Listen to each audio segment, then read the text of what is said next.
Hot dogs, bacon, and deli meat, the processed meats quietly increasing your cancer risk. In 2015, the World Health Organization made an announcement that sent shockwaves through the food industry. They classified processed meats as Group 1 carcinogens, the same category as tobacco, asbestos, and plutonium.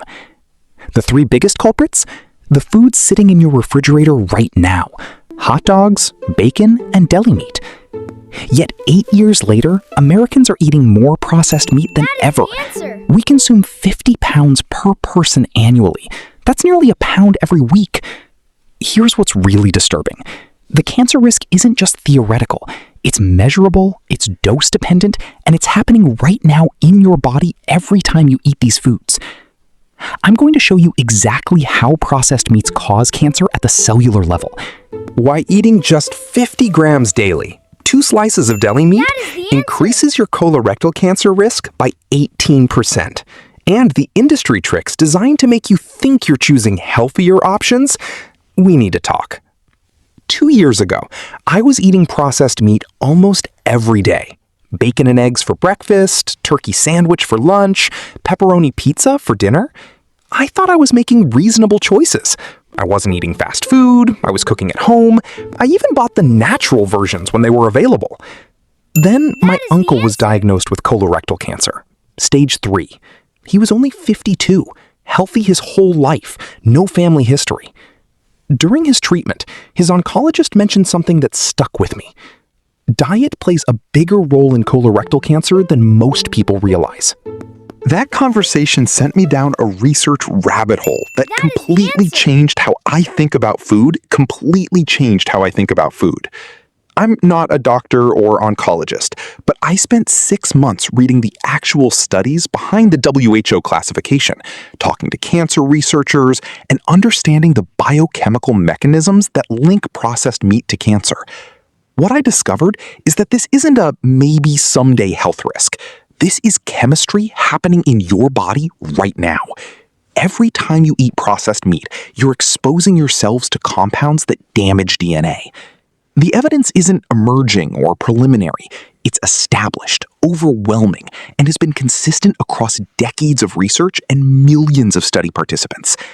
By the end of this video, you'll understand exactly why these 3 foods earned their classification, how the industry has tried to confuse consumers with misleading labeling, and most importantly, how to protect yourself and your family. Before we dive into the specifics, let me put this in perspective. Colorectal cancer is the 3rd most common cancer in both men and women. About 150,000 Americans are diagnosed every year. Roughly 50,000 die from it annually. According to research published in the Journal of the National Cancer Institute, approximately 10 to 15% of colorectal cancers could be prevented if people eliminated processed meat from their diets. That's 15,000 to 22,500 preventable cancer cases every year from one dietary change. But here's the thing that really gets me. Most people have no idea they're increasing their cancer risk. They think they're just making convenient food choices. The American Institute for Cancer Research estimates that if Americans reduced processed meat consumption to less than 1 serving per week, we could prevent tens of thousands of cancer cases. Yet processed meat consumption has actually increased over the past decade. We're moving in the wrong direction while the science becomes clearer every year. Let me break down how each of these 3 foods specifically contributes to cancer risk. Hot dogs, the chemical cocktail. Hot dogs aren't really meat. They're an emulsion of mechanically separated meat, fat, water, and a cocktail of preservatives. The primary cancer-causing mechanism comes from sodium nitrite, which prevents botulism and gives hot dogs their characteristic pink color. When you eat a hot dog, the nitrites react with amino acids in your stomach and intestines, especially in the presence of heat and acid. This forms N-nitroso compounds, nitrosamines, which are potent carcinogens. A Harvard study that followed 130,000 people for 28 years found that eating 1 hot dog per day increased colorectal cancer risk by 21%. But it gets worse. Hot dogs are also high in saturated fat and sodium, which create inflammatory conditions in the gut that can promote cancer development. Bacon, the perfect storm. Bacon is particularly dangerous because it combines multiple cancer-causing mechanisms. First, like hot dogs, it contains sodium nitrite that forms nitrosamines. Second, bacon is typically cooked at high temperatures, frying, grilling, or baking. High heat cooking creates additional carcinogens, heterocyclic amines, or HCAs, and polycyclic aromatic hydrocarbons, or PAHs. Third, bacon is extremely high in saturated fat, which alters gut bacteria in ways that promote inflammation and cancer cell growth.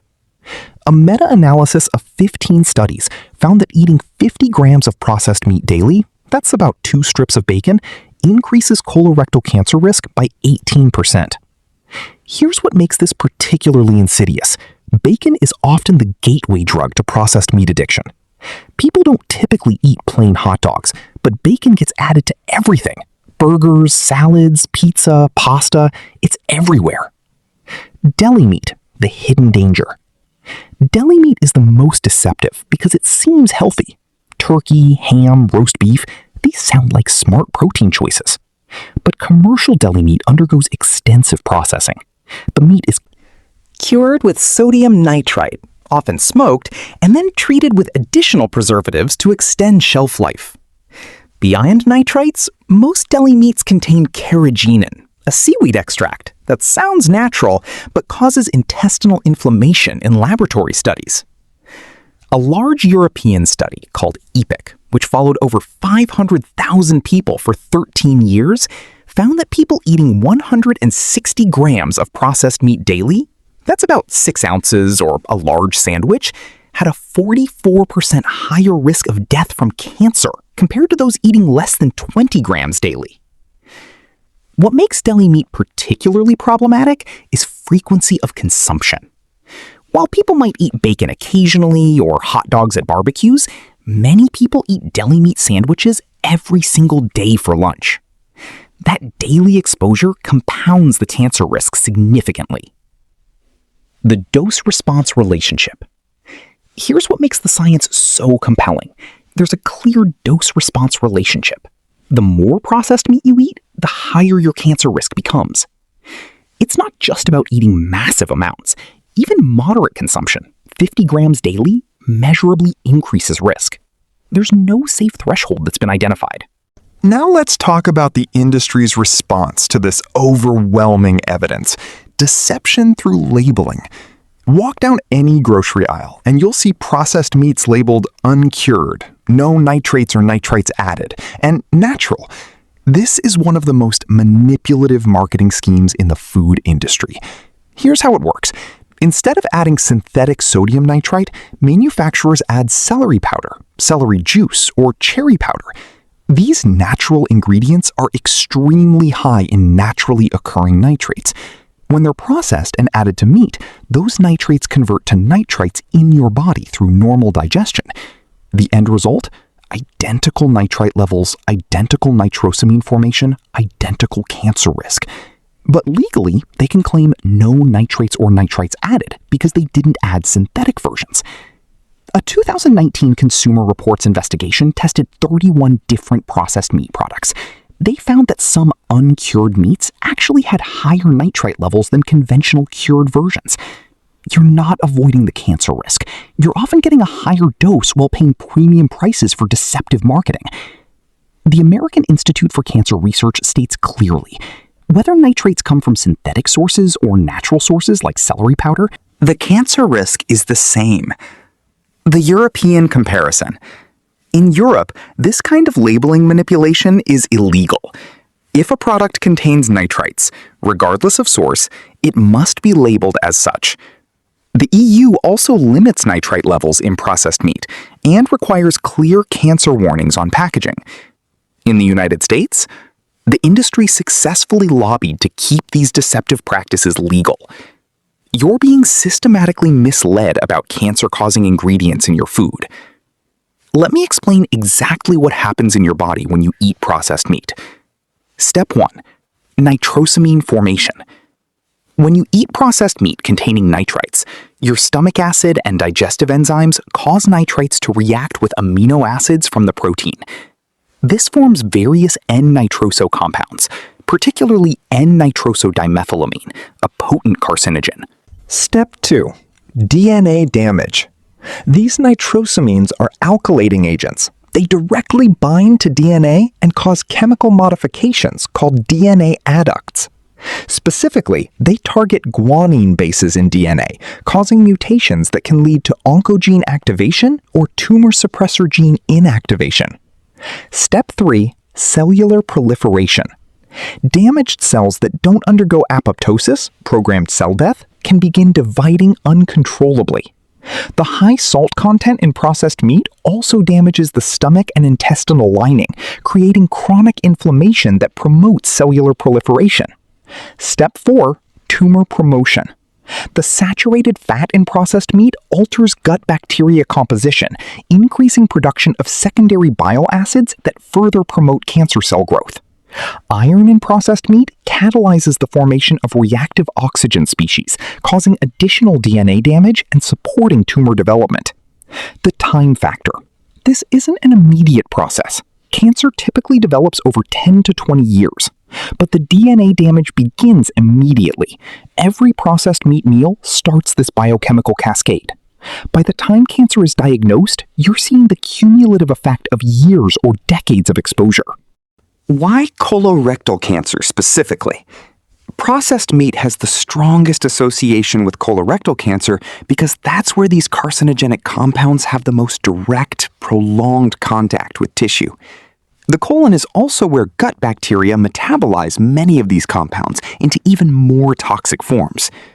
But processed meat consumption is also linked to stomach cancer, pancreatic cancer, and even breast cancer, though the associations are somewhat weaker. Here's the good news. You don't have to give up flavorful, convenient protein options. You just need to choose differently. Hot dog alternatives. The truth is, there are no truly healthy hot dogs. If you must have them occasionally, look for brands with no added nitrites and no celery powder. Applegate and Welshire Farms make some cleaner options. Better yet, make your own using fresh ground meat and natural casings. For regular meals, try grilled chicken or turkey sausages made with just meat and spices. Plant-based options, but read ingredients. Avoid highly processed versions. Lettuce wraps with seasoned ground turkey. Bacon alternatives. Turkey bacon from pastured, nitrite-free sources. Read labels carefully. Coconut bacon or shiitake mushroom bacon. For flavor, use smoked paprika, liquid smoke, or bacon-flavored nutritional yeast. Pan-seared prosciutto, not processed the same way as American bacon. Deli meat alternatives. This is the easiest switch. Roast your own chicken, turkey, or beef on Sunday, slice for the week. Canned wild salmon, tuna, or sardines, no preservatives. Hard-boiled eggs. Hummus, avocado, or nut butter for plant-based protein. Leftover roasted meats from dinner. Meal prep strategy. Every Sunday, spend 2 hours preparing real protein for the week. 1. Roast a whole chicken. 2. Cook a beef roast or pork tenderloin. 3. Hard-boil a dozen eggs. 4. Portion everything for easy grab-and-go meals. Restaurant and travel options. Ask for fresh grilled proteins instead of processed options. Choose restaurants that prepare food fresh rather than using pre-made processed ingredients. Pack your own snacks, nuts, cheese, fresh fruit. When traveling, hit grocery stores for rotisserie chicken and fresh options. The 80-20 rule. You don't have to be perfect. If 80% of your protein comes from unprocessed sources, the occasional hot dog at a barbecue or slice of pizza with pepperoni won't significantly impact your overall cancer risk. The key is making the processed meat the exception, not the rule. Let me address the practical concerns people have about making this change. Cost. Yes, quality unprocessed meat costs more per pound, but consider. You're currently paying for water weight in processed meat. Medical costs of cancer treatment. You'll likely eat less because real meat is more satisfying. Meal prep reduces food waste. Convenience. Processed meat feels convenient, but meal prep is actually more convenient. Cook once, eat all week. No preservatives means better taste. You control sodium and additives. Leftovers are more versatile than processed meat. Social situations. This is real. Food is social, and processed meat is everywhere. Bring your own options to gatherings. Suggest restaurants with fresh options. Don't be evangelical. Just make your own choices. Focus on what you're gaining. Health, not what you're losing. Family resistance. If you have kids or a partner resistant to change, make gradual transitions. Focus on taste, not health lectures. Involve them in meal prep. Start with obviously healthier swaps. Fresh turkey versus processed. The goal isn't perfection. It's substantial reduction in cancer risk through better choices. Every purchase is a vote. When you choose unprocessed alternatives, you reduce demand for cancer-causing products. You support companies making healthier options. You protect your family's health. You contribute to broader food system change. The industry will only change when consumers demand better options. Here's your action plan. This week, go to your refrigerator and freezer. Count every processed meat product. Bacon, hot dogs, deli meat, sausage, pepperoni, peppercini. Read the labels. Look for nitrites, celery powder, and sodium content. Calculate how much processed meat you eat weekly. Next shopping trip, try one alternative. Rotisserie chicken instead of deli meat, fresh sausage instead of processed. Read labels on everything. Don't trust marketing claims like natural or uncured. Start with small changes rather than trying to revolutionize everything at once. Within 1 month, establish a Sunday meal prep routine. Reduce processed meat consumption by 75%. Notice how you feel. Energy, digestion, overall well-being. Long-term, make processed meat an occasional choice rather than a daily habit. Your 10-year cancer risk will thank you. Spread awareness. Share this information with people you care about. Most people have no idea that foods they eat regularly are classified as carcinogens. The WHO didn't make their classification to ruin your breakfast. They made it because the evidence is overwhelming and the public health implications are serious. What's next? I'm not stopping here. Next week, I'm investigating the dairy industry. Specifically, what's really in conventional milk versus organic, and why some countries have banned certain dairy practices that are still legal in the United States. Subscribe if you want to know what's really in your food. I'll continue exposing industry practices that prioritize profit over your health. Hit that like button if this video opened your eyes to something you didn't know, and comment below, which processed meat are you eliminating first? Remember, this isn't about living in fear. It's about making informed choices based on solid science. You have the power to dramatically reduce your cancer risk through the foods you choose. Your future self will thank you for the decisions you make today. Thanks for watching. Stay informed, stay healthy, and I'll see you next week.